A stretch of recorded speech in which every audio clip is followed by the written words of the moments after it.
ندخل بعد كده في المانجا اللي بعدها. معانا تاني مواجهة المانجا العويس العادي ضد المانجا السكري. الاتنين اسماعيلاوي طبعا بيضربوا في بعض، اسماعيلية، بكل تحياتي لمحافظة اسماعيلية وفريق الاسماعيلي وايه توفيق. معانا بقى السكري في مواجهة العويس العادي، ونشوفوا كده ايه ونقيمه. مواجهة برضو صعبة، الاتنين انواع جامدة.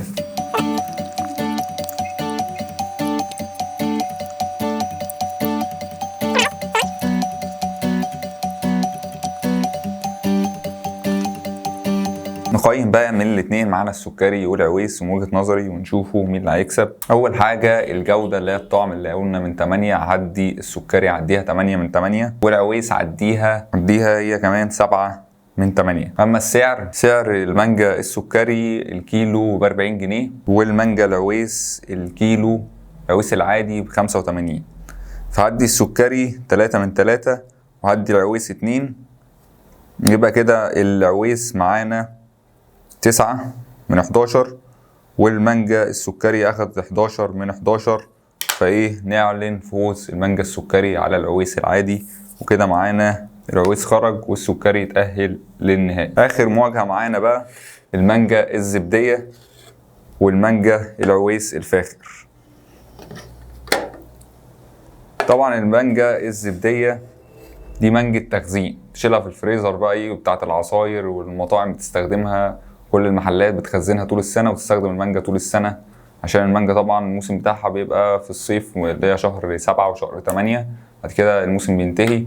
الناس بتستخدمها طول السنة بقى في الحلويات وكده، فالتخزين بتبقى المانجا الزبدية دي طبعا حسب الناس الخبراء في المانجا هم اللي قالوا كده. فمعانا العويس الفاخر ومعانا المانجا الزبدية. شوفوا ايه المواجهة دي هتصفر عن ايه. هنشوف ونقيم ونقول بسم الله. نبتدي بالعويس الفاخر. بسم الله.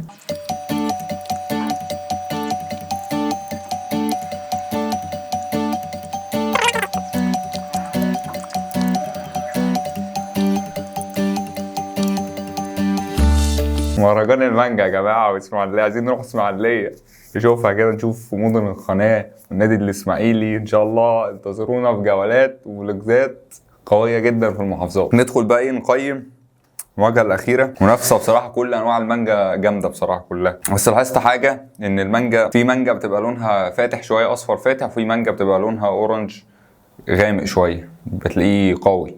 تلاقي مانجا صفرا مصفرة وفي مانجا. فنشوف بقى العويس الفاخر والزبدية. الزبدية السكر بتاعها لاحظت سكر خفيف،